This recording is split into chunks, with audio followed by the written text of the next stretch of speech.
Hi hello నమస్తే welcome back to iDream media. ఈరోజు మనతో ఉన్నారు సర్టిఫైడ్ ఫైనాన్షియల్ ప్లానర్ అయిన రామచంద్రమూర్తి గారు.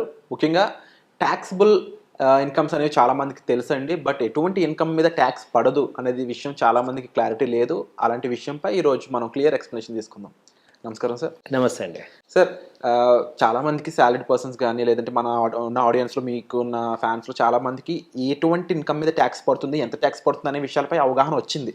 బట్ ఎలాంటి సంపాదన మీద మా ట్యాక్స్ వెయ్యలేరు, ఆ ట్యాక్సిబుల్ కాని ఇన్కమ్ ఏమేమి ఉన్నాయి అనేది వాటి మీద చాలా మందికి ఒక క్లారిటీ అవగాహన లేదని చెప్పొచ్చు. అవునండి.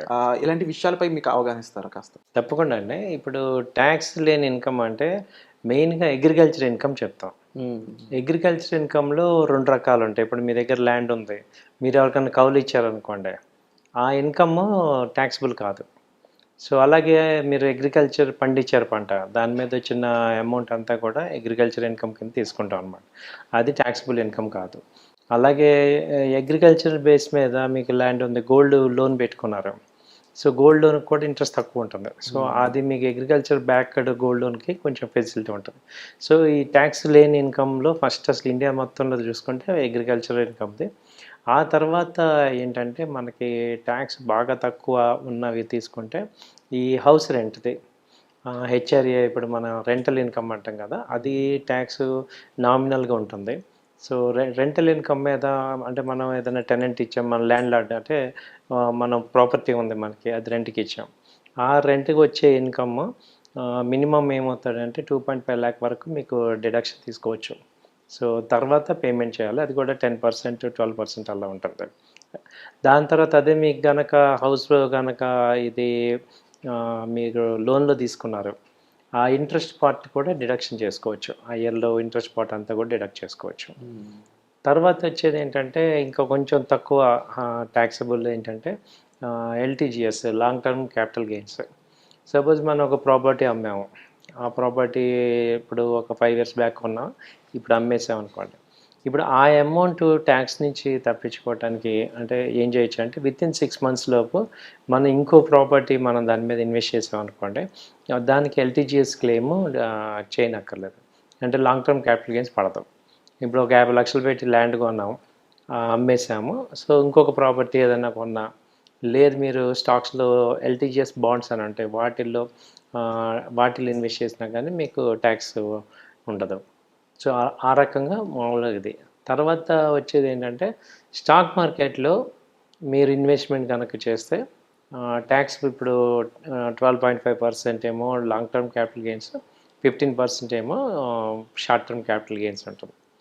సో, దీని తర్వాత వచ్చే ఇన్కమ్ మ్యాక్సిమం ఇంకొక ఇన్కమ్ తీసుకుంటే ఈ మెయిన్ మన శాలరీస్ కానీ, బిజినెస్ ఇన్కమ్ కానీ దీనికేంటంటే బ్రాకెట్ ఉంటుంది కదా మనకి 30% స్లాబ్ అబోవ్ 10 లాక్స్ అబోవ్ ఉంటే 30% స్లాబ్‌లోకి వస్తుంది. అంటే హైయెస్ట్ ఇన్కమ్ వచ్చేది ఏంటంటే ఈ ట్యాక్సబుల్ ఇన్కమ్ వచ్చి సాలరీడ్ ఇన్కమ్. సాలరీ వాళ్ళకి. అండ్ ఒక లేటెస్ట్ అప్డేట్ ప్రకారం కూడా బడ్జెట్ దాంట్లో ఒక న్యూ ట్యాక్స్ రెజీమే ప్రకారం మనకి అప్ టు 15 లాక్స్ వరకు కూడా ట్యాక్స్ అనేది ఎగ్జామ్ట్ చేస్తారని వస్తుంది. ఎంతవరకు నిజం అంటారు? పాసిబిలిటీ ఉందంటారా? పాసిబిలిటీ ఉందండి. ఎందుకంటే ఇవాళ రేపు ఏమైందంటే రూపీ వాల్యూ తగ్గిపోయింది కాబట్టి, సో, ఇక్కడ ట్యాక్సబుల్ ఇప్పుడు నార్మల్‌గా తగ్గించే అవకాశాలకి ఛాన్స్ ఉంది. అంటే అదివరకు మనకి 1,00,000 సంపాదించడం అంటే చాలా కష్టం. ఇవాళ 1,00,000 అనేది కామన్ అయిపోయింది కాబట్టి, సో, మీకు 12 లాక్స్ అంటే 1,00,000 ఆల్మోస్ట్ అబోవ్ 1.25 లాక్ ఉన్న వాళ్ళందరికీ కూడా బిలో తీసుకెళ్తే అలాగే ఇన్ఫ్లేషన్ పెరగటమే దీనికి మేజర్ రీజన్. అంటే ఇవాళ లాస్ట్ 2 ఇయర్స్ బ్యాక్ 1,00,000కి వచ్చేది ఇవాళ చూసుకుంటే 1,00,000, 1.5 లాక్ దాకా అయిపోతుంది. అదే గూడ్స్ కానీ, సర్వీసెస్ కానీ. సో, కాబట్టి ఏంటంటే 15 లాక్స్ అనేది ఒక రీజనబుల్ అవుతుంది.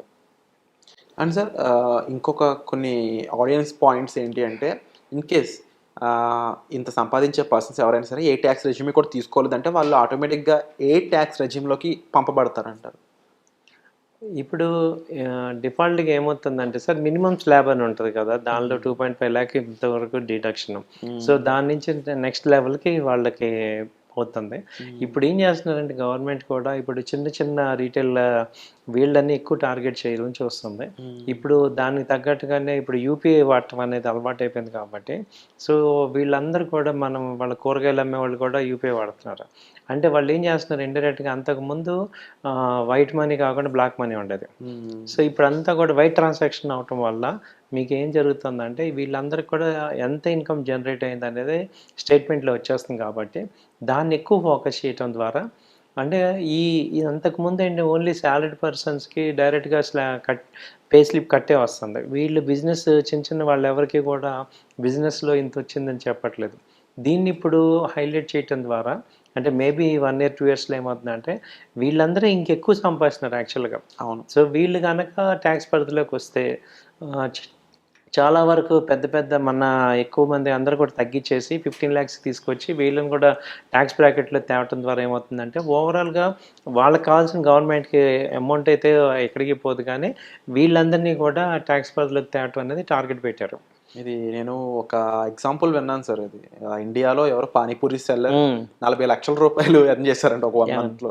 అదంతా క్యూఆర్ కోడ్ ద్వారా కాబట్టి అవును. గవర్నమెంట్ ట్రాక్ చేసి మళ్ళీ వాళ్ళకి ఆ జిఎస్టీ పంపించడం అవునండి. జరిగిందని విన్నాను. అవునండి. చాలా ఇవన్నీ చాలా ఉన్నాయి. ఇప్పుడు అంతా కూడా డిజిటల్ అయింది కాబట్టి తెలుస్తుంది.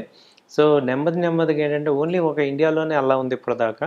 ఇప్పుడు వాళ్ళకి కూడా ఏంటంటే చిల్లర వర్తకులందరికీ కూడా ట్యాక్స్ పరిధిలోకి తీసుకొచ్చేయటం అవుతుంది. నెక్స్ట్ 4, 5 ఇయర్స్ తర్వాత నేను అనుకోవటం ఏంటంటే ఓన్లీ బ్యాంక్ ట్రాన్సాక్షన్ మీదే వాటి యొక్క బ్యాంక్ ట్రాన్సాక్షన్స్‌ని బట్టి ట్యాక్స్ అయిపోతుంది అనే స్టేజ్‌కి వస్తుంది. ఇక ఇన్కమ్ కానీ, సాలరీ కానీ ఏమి లేకుండా ఆల్ ద ఎండ్ కటింగ్ అది.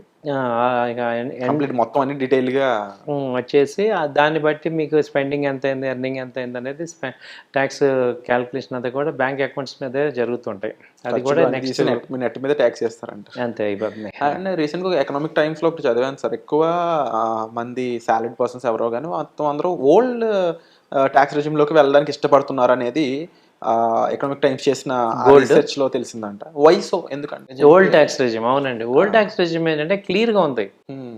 దేనికి అంతకుముందు మనం దానికి అలవాటు పడిపోయాం.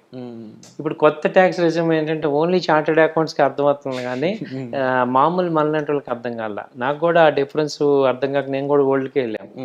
ఎందుకంటే ఇప్పుడు వాళ్ళకే అర్థమవుతుంది. మనకి ఏంటంటే అంతకుముందు చాలా క్లియర్‌గా ఉంటుంది. ఇదిగో ఇంత, దీనికి ఇంత, దీనికి ఇంత అని. సో దీనికి కొంత అలవాటు పడాలి. అయితే న్యూ దానిలో కూడా బెనిఫిట్స్ ఉన్నాయి. కొంచెం మనం తెలుసుకోవాల్సింది ఉంది. కొంత టైం స్పెండ్ చేస్తే దాని మీద ఒక ఐడియా వస్తుంది. Wonderful sir. సో ఈ న్యూ ట్యాక్స్ రెజిమ్కి సంబంధించి మరింత ఇన్ఫర్మేషన్ మీకు కావాలనుకున్నట్లయితే డిస్ప్లే అవుతున్న నెంబర్స్ కాల్ చేసి మీరు డైరెక్ట్గా సార్ని కన్సల్ట్ చేయొచ్చు. అదే కాకుండా ఇన్వెస్ట్మెంట్ సంబంధించి ఇప్పుడు బడ్జెట్ ప్లానింగ్ మీకు సంబంధించిన ట్యాక్స్ విషయాలు వీటికి సంబంధించి మరింత ఇన్ఫర్మేషన్ అనేది మీరు సార్ ద్వారా తీసుకోవచ్చండి. మీకు ఎటువంటి డౌట్స్ ఉన్నా కామెంట్లో మెన్షన్ చేయండి. వచ్చే ఎపిసోడ్లో మళ్ళీ కలుద్దాం. Thank you so much for information. Thank you అండి.